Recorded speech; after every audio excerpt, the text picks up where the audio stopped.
Bonjour à toutes et à tous, bienvenue dans l'actualité en débat de ce jour. Nous sommes aujourd'hui le jeudi 23 mars 2023. Aujourd'hui, les musulmans débutent le mois béni de Ramadan. Je ne sais pas si c'est une bénédiction, une grâce ou une chance. Nous avons avec nous deux musulmans.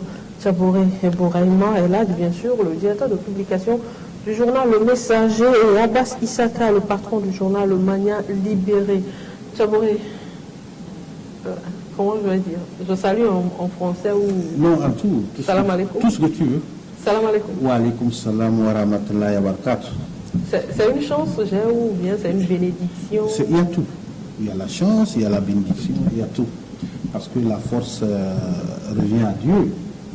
Et nous savons que durant ce mois, on le dit, il y a aussi dans d'autres confessions religieuses, ils le font. C'est un mois de pénitence, un mois durant lequel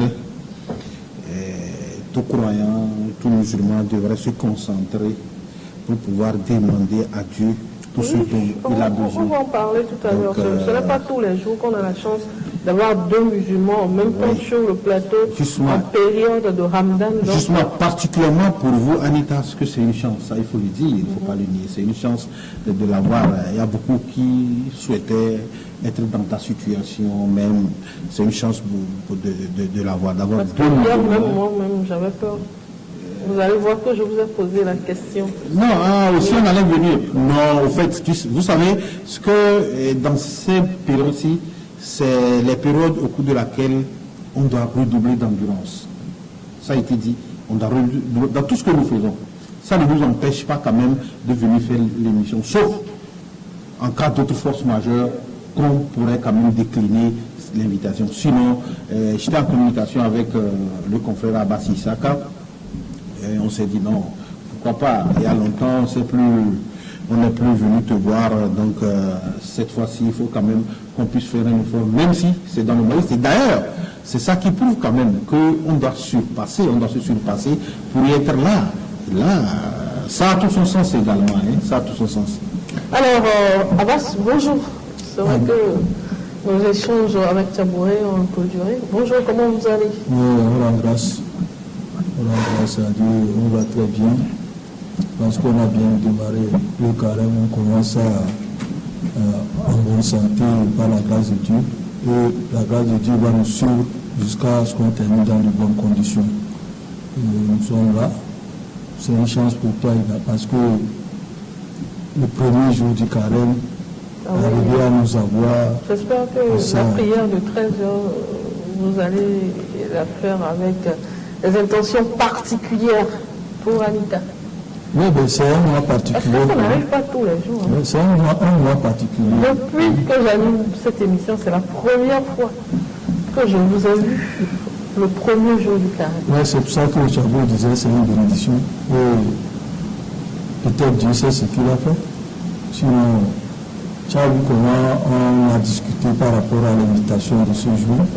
Et on s'est dit, nous devons venir, nous répondre et faire savoir à nos téléspectateurs que nous sommes là.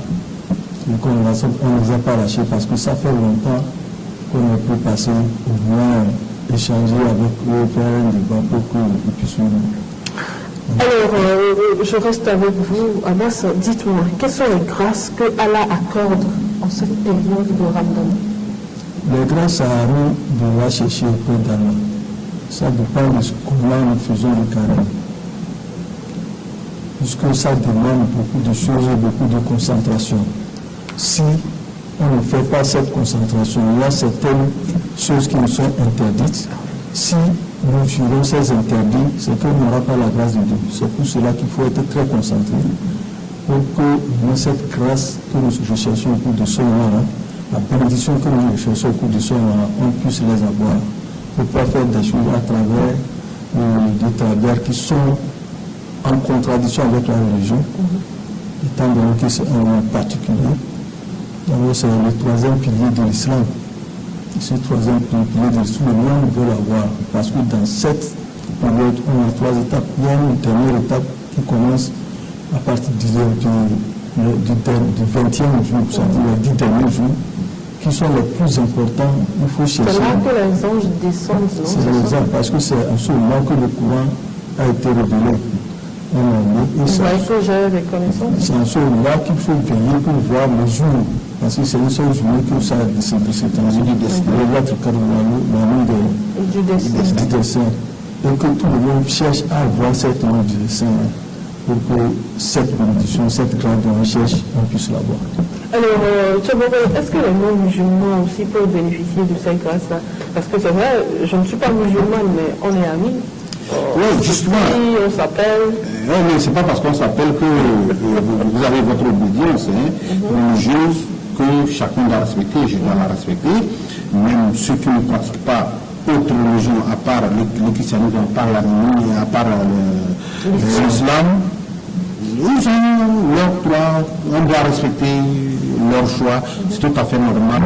Abbas a dit quelque chose de très important, je voudrais qu'on revienne là-dessus. Oui, c'est quoi? Il a dit que la grâce, c'est à nous de la chercher.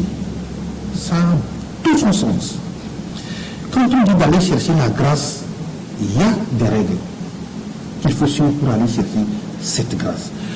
On ne sort pas pour faire le contraire de ce que demande l'islam pour attendre avoir cette grâce. C'est pourquoi il faut, en ce moment précis, une concentration extrême. Des choses qu'on faisait. C'est quoi donc concentration? Oui, une concentration extrême, c'est-à-dire quoi? Il faut abandonner beaucoup de choses qu'on banalisait, qu'on faisait, pensant que c'était devant Dieu. C'est vrai. En réalité, c'est le comportement que tout être humain devrait adopter.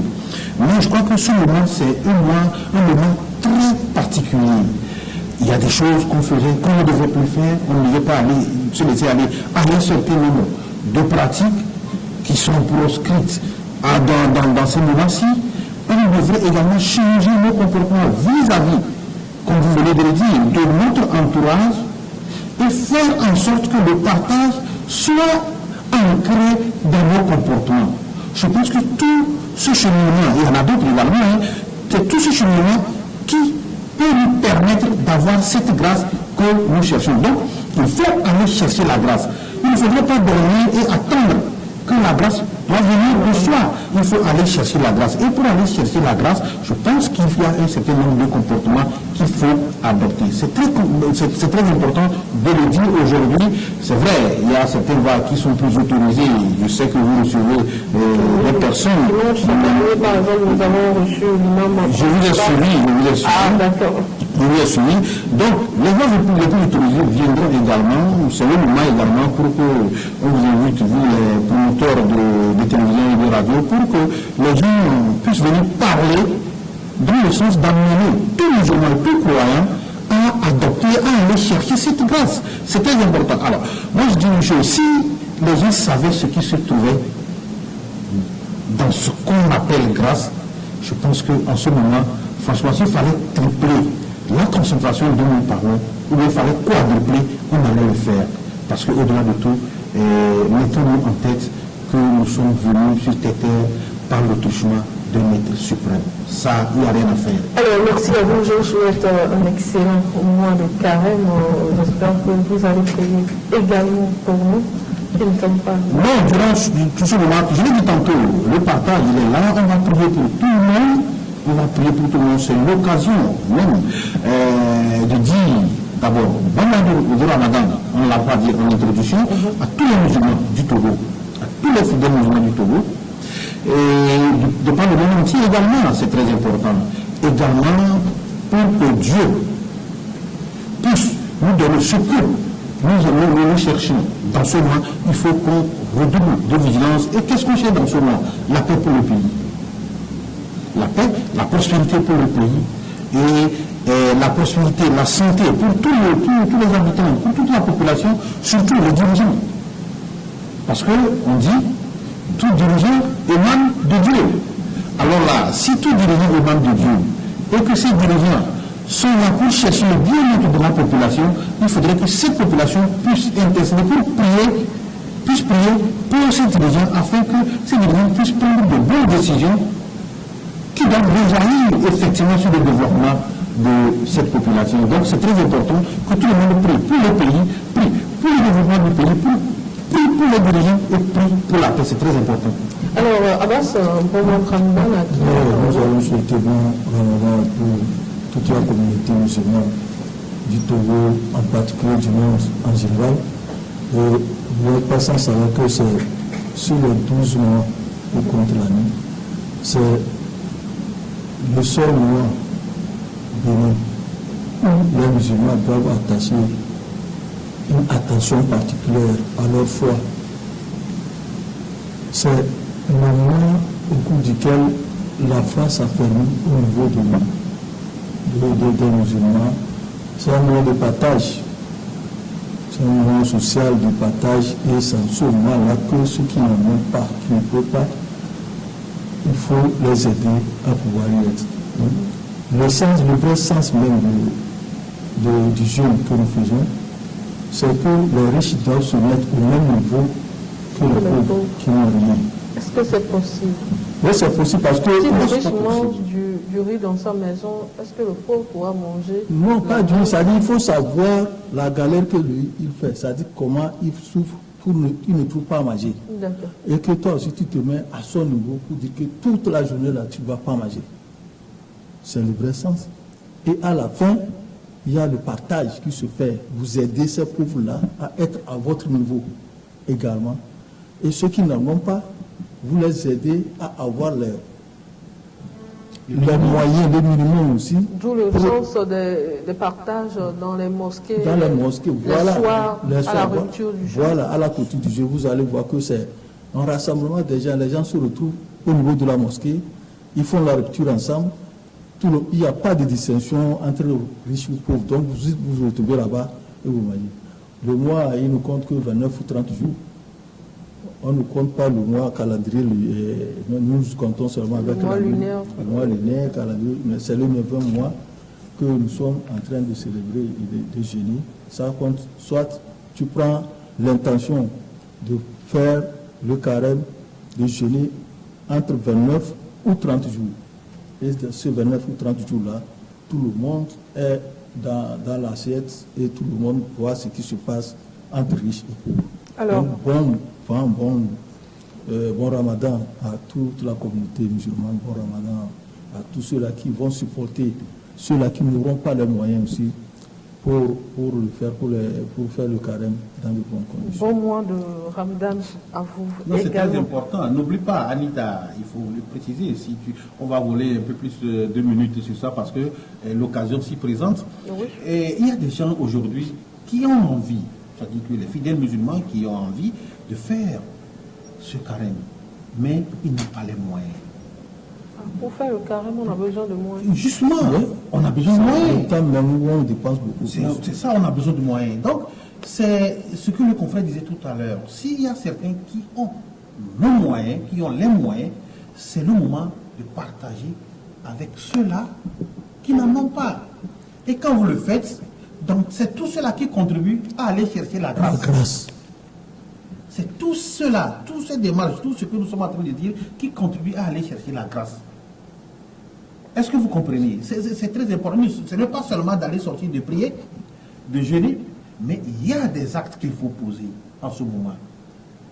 Le pardon, la patience, chercher la compréhension, éviter les querelles entre vous. C'est très important. Ce sont des actes qu'il faut poser en ce moment, des comportements qu'il faut adopter pour aller chercher cette grâce. Des mots déplacés. Il nous faut des J'avoue que si ce n'était pas un acte de piété, j'allais profiter de ce moment pour vous rendre vos coups. Hein, mais bon, Allah ne sera pas content avec moi. Eh bien, vous l'avez compris, nous souhaitons un bon mois de Ramadan à tous les fidèles musulmans qui nous suivent à travers cette émission ou sur notre plateforme. Eh bien, le 15 mars dernier, 2 confrères ont été condamnés par le tribunal de grande instance de Lomé pour 3 ans de prison ferme et une amende de 3 millions de nos francs. J'aurais posé la première question aux juristes parmi nous. Abbas, votre réaction d'abord en tant que journaliste quand vous avez appris la nouvelle? Mais c'est triste. d'être si dommage par rapport à ce qui se passe, étant donné que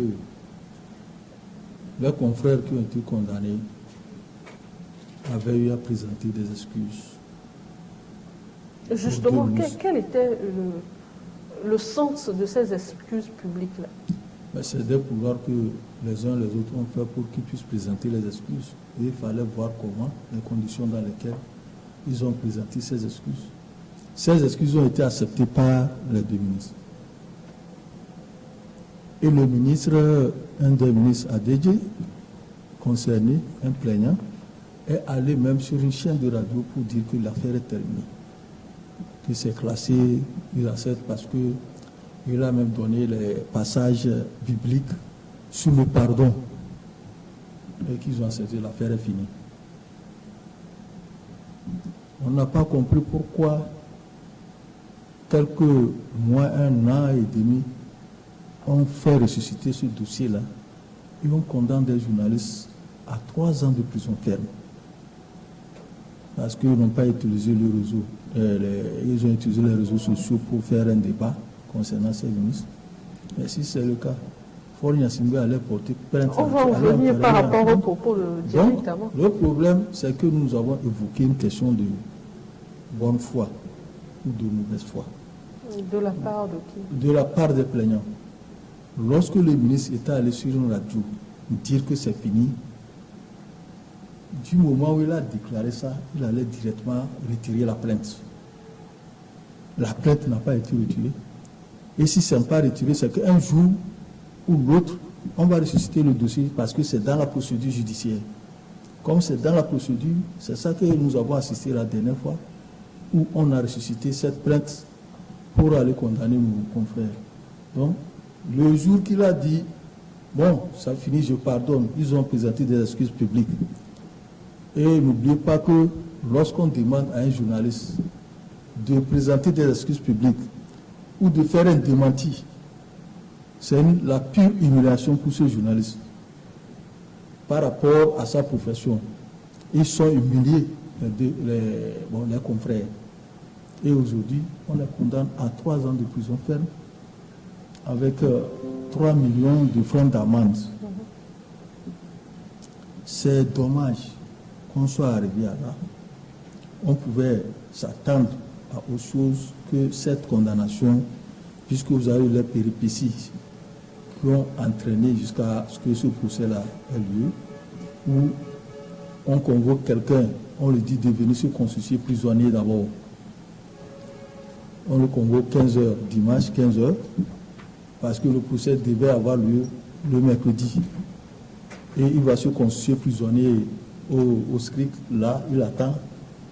Et on le prend, mais on l'amène comme un voleur de cour bien de soit au tribunal pour être jugé. Donc il a senti ça, il a pris la cour d'escapade. Il ne peut pas. Peut-être qu'il avait même dans l'idée, peut-être qu'il a les informations, qu'il y a une fuite, qu'il va être condamné à 3 ans de prison. Il faut chercher les moyens. Moi, je suis à sa place que je ne vais pas rester. Donc, c'est ça. L'erreur qui a été commise, et aujourd'hui, on l'a subi, c'est le non-retrait de la plainte là, que les ministres ont dit que cette affaire est close, c'est fini après la présentation des excuses publiques des confrères, et qu'on n'est pas allé retirer la plainte. Et quand une procédure judiciaire est là, si on ne retire pas une plainte, quel que soit le cas, la procédure continue. La procédure continue, un jour on va sortir le dossier. Tchaboré, même question, mais tout à l'heure, Abbas a dit, demander à un journaliste de présenter des excuses publiques, c'est tout comme une humiliation. Et après, vous êtes condamné à 3 ans de prison. C'est-à-dire, vous avez accepté être humilié. Et après, vous êtes condamné quand même.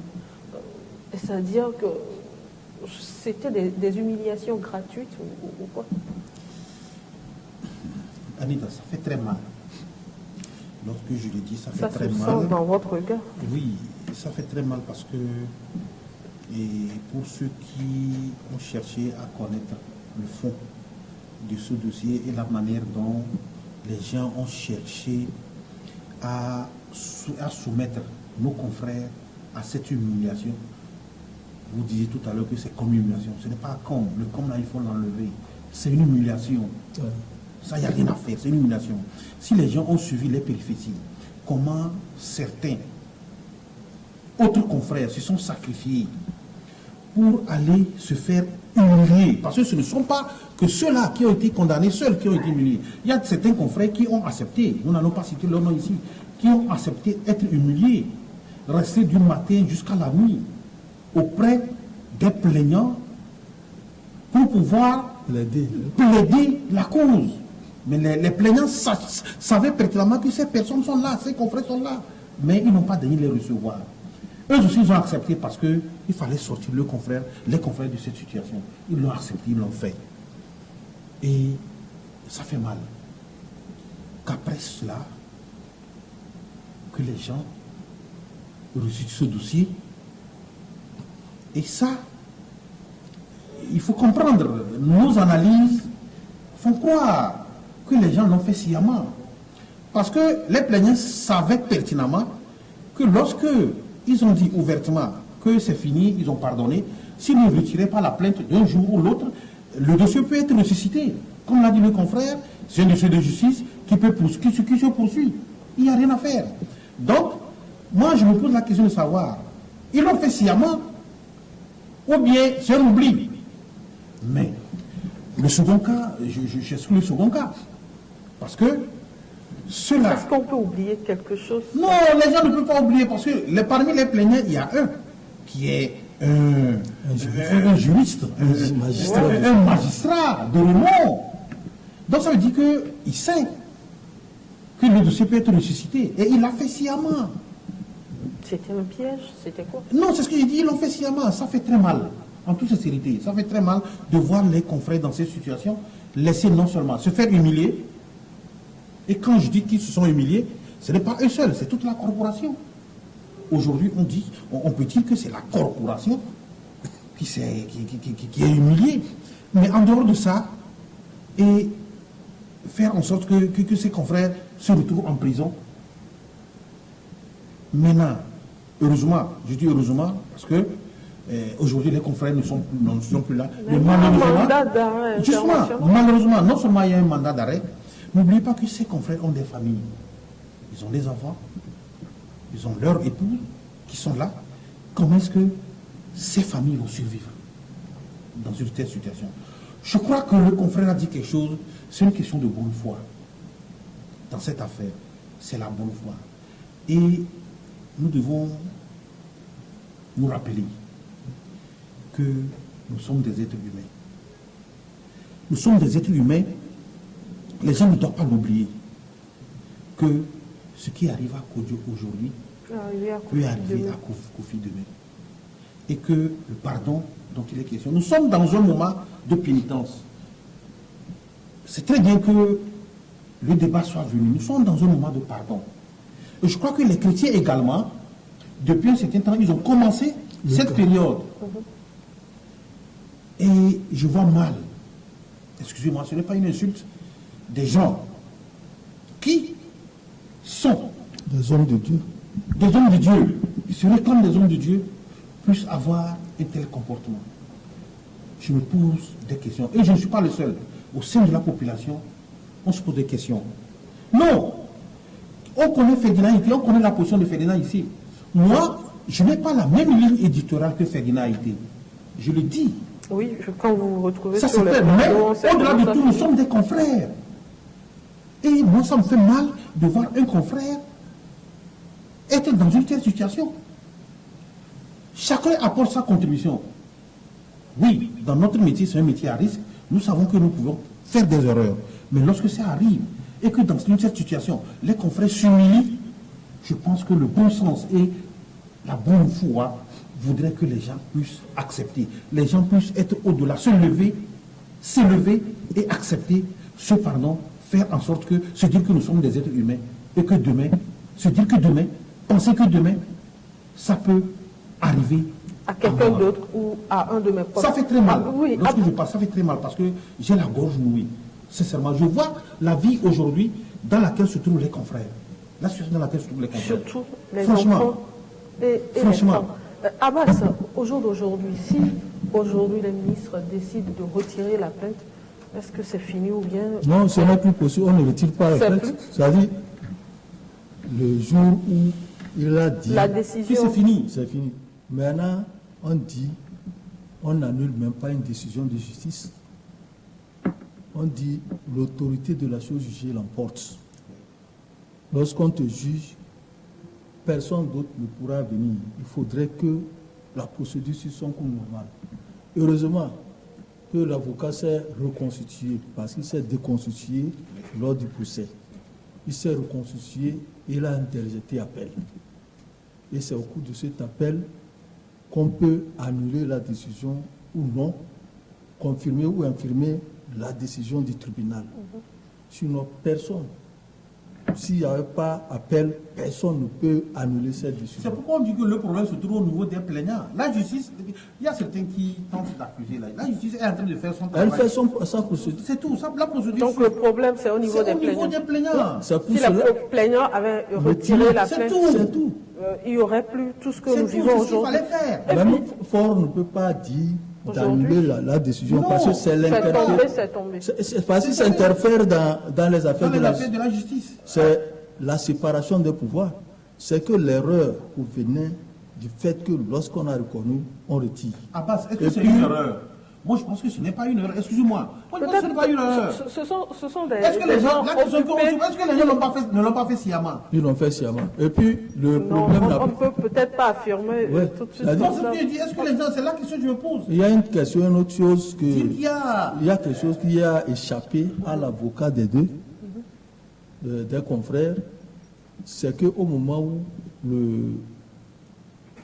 le ministre avait déclaré que c'est une affaire classée, pardon, l'avocat devait continuer pour demander le retrait de la plainte.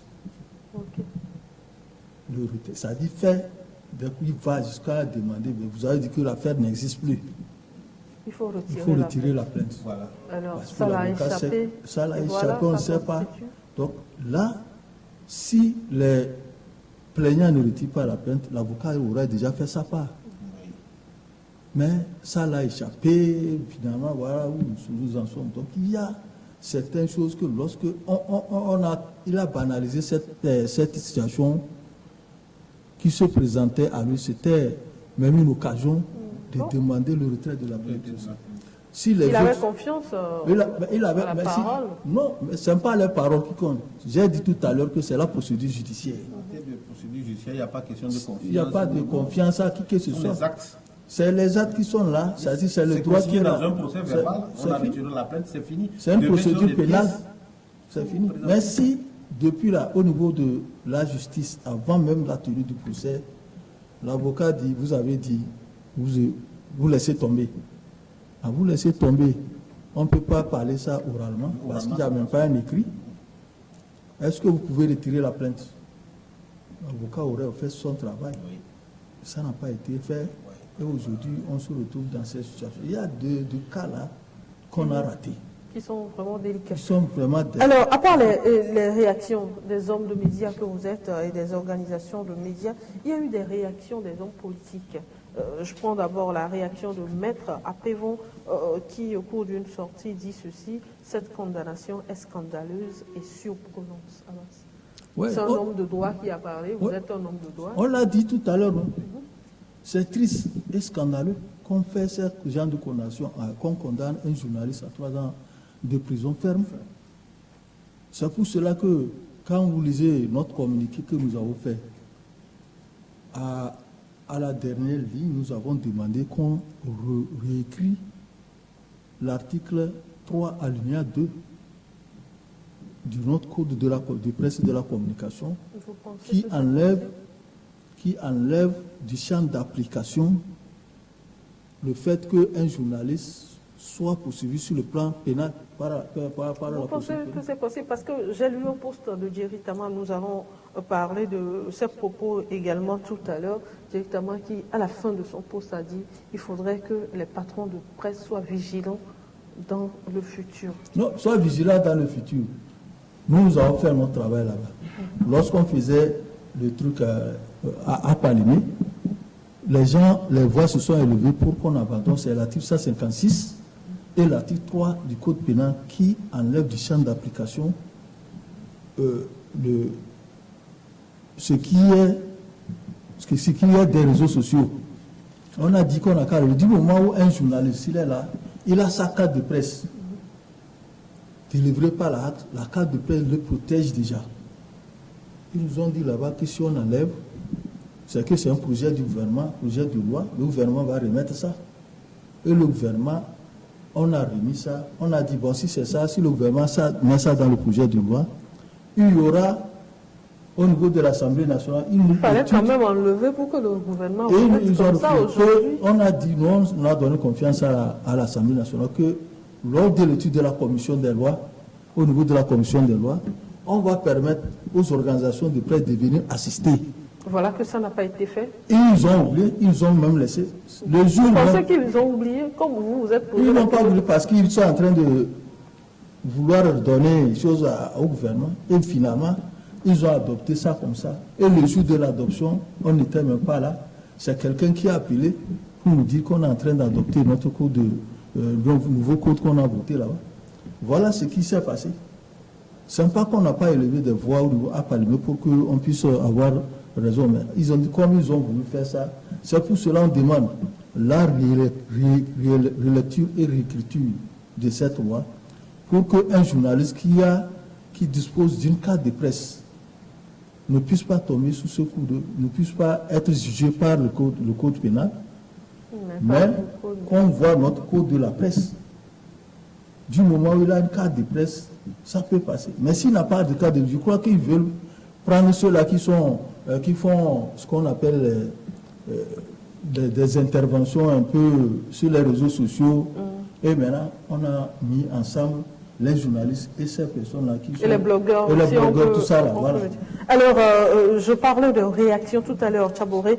Jerry Tama, dans un post, je cite une partie seulement, il dit ceci: cette affaire nous oblige à dire que Faure est bon parce que la façon dont nous tous nous l'insultons tous les jours, et puis le post continuait, quoi.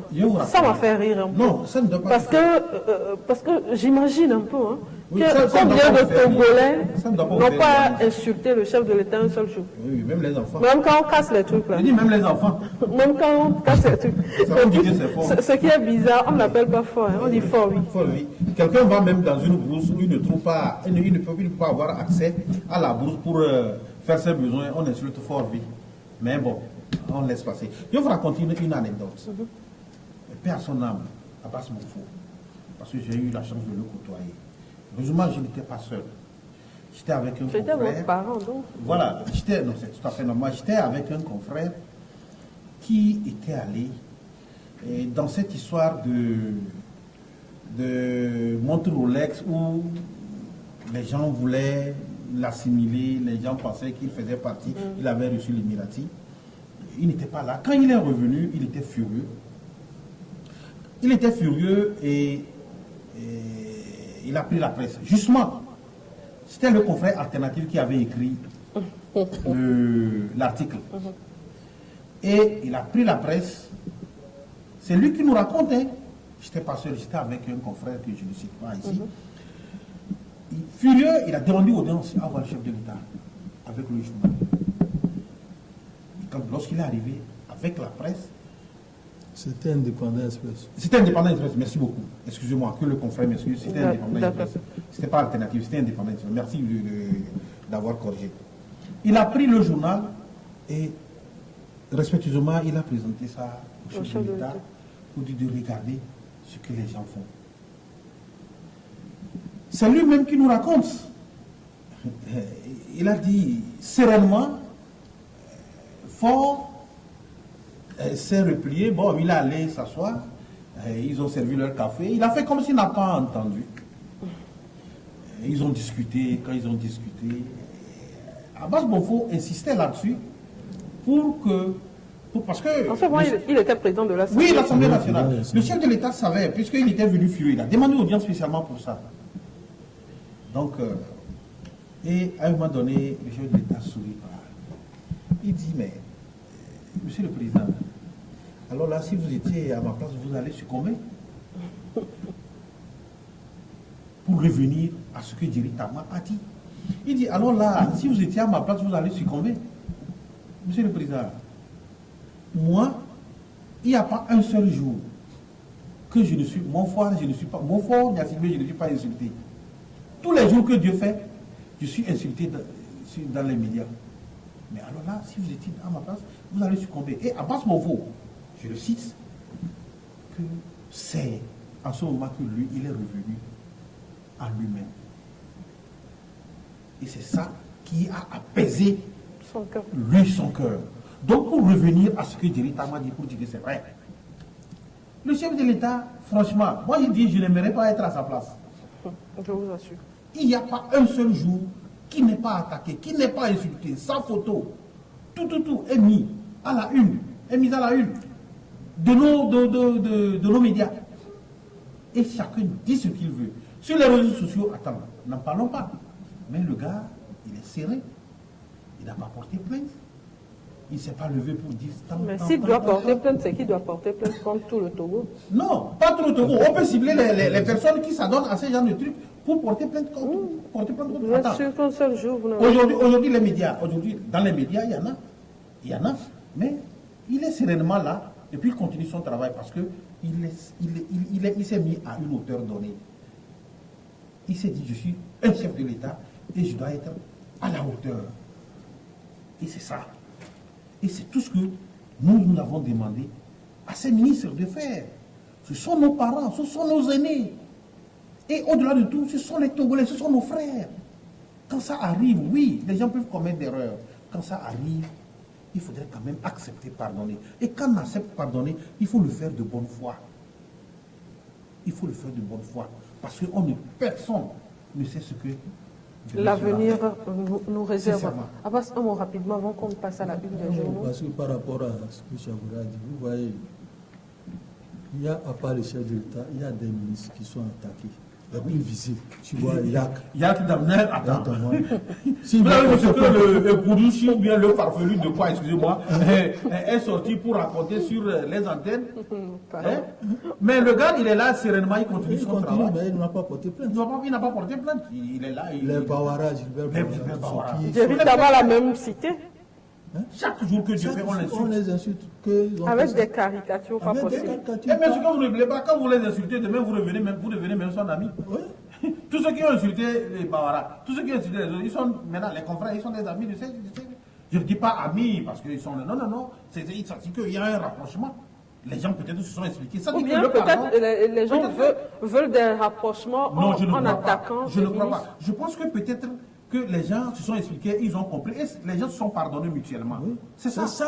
Soit celui qui a écrit est en erreur, ou bien celui sur qui on a écrit est en erreur. Alors là, s'il y a un rapprochement, et les gens se sont compris, attention, j'ai fait ceci, ce n'est pas bien, excusez-moi. C'est ça le pardon. C'est le sens même du pardon. Alors, Abbas, rapidement, par rapport à ces propos de Jerry Tama. Pour Jerry Tama, c'est ça, on a commenté tout à l'heure, parce que si tout le monde, Fort Nyasimbe est là, et à chaque jour que Dieu fait, il y a des gens qui trouvent des moyens même pour dire qu'il a fait ceci, même s'il y a quelque chose qui est cassé dans la maison de quelqu'un, il dit que c'est Fort qui a fait. La dernière fois, je vous raconte cette petite anecdote rapidement. Quand on cassait les trucs, je passais, il y a une dame qui m'a dit, David, Fort dit quoi? Tu vois? J'ai dit d'accord, il va venir. Et puis elle a dit, ah bon, il va venir, il va nous sauver. Elle a dit oui, il va venir. Et puis je suis partie. Juste pour sortir d'affaire. Oui, c'est ça. Mais le problème qui se pose, vous voyez, pour une simple histoire de ce qu'ils appellent entre griffes diffamation. Diffamation que le chef de l'État lui-même prend avec sérénité, il ne dit rien. On les a diffamés parce que vous êtes des pasteurs, vous avez fait ceci. Et le temps, la façon hâtive dont le procès a été mené, c'est un peu chose. La façon hâtive dont on a mené, expéditive dont le procès a été mené, alors qu'il y a des dossiers qui tombent sur la table du procureur de la République. Depuis le truc de la Cannes, la Apricia a fait déposer sur le procureur de la République. 2013. 2017, la route Lomé enfin Vougan. Ça nous Les presse dossiers pas. sont là. Ça nous presse pas, c'est le cas des journalistes. C'est qui pressent. le journaliste qu'on parle de diffamation et de façon hâtive et expéditive parce qu'on veut le faire quelque chose. Rapidement, Tchabouré, oui, rapidement, hein, sinon nous n'aurons pas le temps pour la. Moi, je félicite les organisations de médias et tous les confrères qui sont levés, qui ont donné de la voix pour soutenir le confrère. Ils ont fait leur travail. Maintenant, la lutte qu'il faut mener, c'est ce que le confrère a dit. Il faut la relecture et la réécriture de cet alinéa. Mais c'est aujourd'hui, nous devons focaliser notre lutte sur ça. Toutes les organisations. On doit laisser même ce que nous sommes en train de faire, se focaliser sur ça. Même si on ne va pas l'obtenir, on aura posé quand même cet acte, on aura posé le problème. Alors, la une des journaux, rapidement. Abdou, si tu le permets, on va voir le Messager. Le Messager qui écrit à sa une, centrale solaire de Blita, passée de 50 MW à 70 MW. Oui. C'était la dernière fois lors de la visite du chef de l'État et du président nigérien. Oui, il a lancé une autre phase de cette centrale. Vous savez, aujourd'hui, l'énergie vaut tout pour le développement dans un pays. Et le chef de l'État s'est fixé un objectif dans sa feuille de route gouvernementale. Il s'est dit qu'il faudrait que, déjà en 2030, qu'au niveau de l'électrification rurale, on atteigne les 100%. Et c'est ce objectif-là qu'il est en train de dérouler, qu'il est en train de vouloir atteindre en allant lancer la seconde phase. Il y avait une première phase qui a permis d'avoir 50 MW. Aujourd'hui, on veut aller à 110 MW. Donc, il a lancé les travaux qui vont permettre d'atteindre ces 110 MW pour que environ près de 700 et quelques personnes, plus 1000 personnes, puissent avoir de l'électricité. Personnes ou ménages? Non. Personne. Les ménages, c'est près de 120 000 ménages. 222 000 ménages puissent avoir de l'électricité. Comme je l'ai dit, tout tourne autour de l'électricité aujourd'hui. Le développement que nous sommes en train de chercher, la réduction de la pauvreté, dans les fermes régulées, pour lequel les autorités se battent dans ce pays, je pense que tout tourne autour de ça. Et si cette initiative a été mise en place, moi je pense que c'est une bonne chose. C'est bon, l'électrification, il faudrait que d'ici 2030, comme ces objectifs ont été fixés, qu'on puisse vraiment atteindre ces objectifs. Aujourd'hui, il y a un pas qui a été fait au niveau urbain en matière d'électrification. Maintenant, au niveau rural, il faut que cela soit de mise. Et c'est ce qui est en train d'être fait. Il faut féliciter une telle initiative quand même. Alors, l'autre journal, je rappelle que les deux journaux sont dans les kiosques depuis hier au prix de 250 francs seulement. Vous pouvez acheter... Oui. Ouais, allez-y. Vas-y. Non, allez-y. Ah oui, sur mon application. Oui. Justement, vous allez sur mon application. Vous allez dans Play Store ou Apple Store, vous téléchargez le Messager, vous téléchargez plus, c'est bon. C'est comme Espoir 47 que vous avez sur votre téléphone. Dès que vous cliquez dessus, vous avez les informations en temps réel. Le Mania libéré, Abbas, Togo, classification des routes et délimitation de leurs emprises, les limites du domaine public artificiel et les sanctions en cas d'infraction. Oui, on a l'impression que les gens ne savent pas les routes sur lesquelles nous roulons. On peut avoir oui, voilà. Les emprises. Donc, au niveau du gouvernement, le chef de l'État a décidé de prendre un décret en Conseil des ministres, après le rapport du ministre du Travail, des Transports, du ministre de l'Administration territoriale et l'ensemble, il y avait 5 ministres qui ont fait un rapport. Le chef de l'État a pris un décret au Conseil des ministres pour la délimitation de nos routes, parce qu'on a jusqu'à 6 catégories de routes. Il y a les routes régionales, les routes communautaires, les routes nationales, les routes intercommunales et les routes communales, les pistes rurales sur lesquelles nous utilisons, que nous roulons, on ne sait pas qui. Donc ils ont défini dans le décret les différentes sortes de cette route-là. Mais il se trouve qu'il y a des gens qui ne savent pas, ils vont encombrer ces voies, ces routes-là. Et les sanctions qui sont prévues, c'est que si quelqu'un vient obstruer ces voies en déposant du matériel de construction et autres, ou vient encombrer ces voies en déposant des conteneurs, des choses, c'est ce qui se passe avec c'est ce qui se passe. Donc les sanctions sont prévues pour ça. Et c'est chaque ministre, en ce qui le concerne, qui fixe ces sanctions-là. C'est ça que nous avons essayé de relever par rapport au décret du chef de l'État, pour que les gens sachent ce qui les attend en cas d'obstruction de ces voies. Et que les gens sachent également les délimitations de nos routes. Qu'est-ce qu'une route régionale, qu'est-ce qu'une route communautaire, qu'est-ce qu'une route nationale. C'est un article vraiment intéressant. Hein. Si vous avez envie de lire l'article, lorsque l'émission sera publiée sur nos pages, vous allez dans les commentaires et puis vous dites vous voulez l'article tel, Abbas va vous envoyer ça. Même s'il ne lit pas les commentaires, Chaboré va lire les commentaires et lui dire de vous envoyer ça en inbox. Alors, Chaboré, merci. Non, c'est moi également pour Chaboré, hein, si vous avez envie de lire un de ces articles, vous avez vu la une, s'il y a un élément qui vous intéresse, vous allez dans les commentaires lorsque l'émission sera postée. Et les reproches également, vous pouvez nous les faire dans les commentaires, parce que c'est très important. C'est à base de ces reproches que nous arrivons à nos amis. Merci à vous, Chaboré. C'est moi qui vous remercie, Anita. Et nous, on attend notre sucre, et puis nos colis. Ouais, j'interpelle parfait Anissé pour que... C'est quoi justement, interpeller les gens dans mon émission? Dans mon émission, il faut interpeller. Les hommes de cœur, comme Parfait, comme Anissé, nous sommes sûrs qu'ils sont en train de nous regarder, qui nous écoutent en ce moment, et que nous attendons de leur part. Donc, moi, je ne suis pas femme. Non, je ne l'ai pas dit. Bon, je ne l'ai pas dit. Les hommes de cœur viendront. La preuve, c'est que je t'ai interpellé. Les hommes de cœur viendront. Non, merci. Oui, merci. Et puis, bon courage à vous. Je présente mes condoléances également à Parfait. Non, c'est Anissé. Anissé plutôt. Nous avons appris. Nous avons appris, mais tardivement, on a appris. Anita ne nous a pas dit. En réalité, ça devait provenir de lui. Chers téléspectateurs, c'est la fin de cette émission. Merci de nous avoir suivis. Très bonne suite de nos programmes.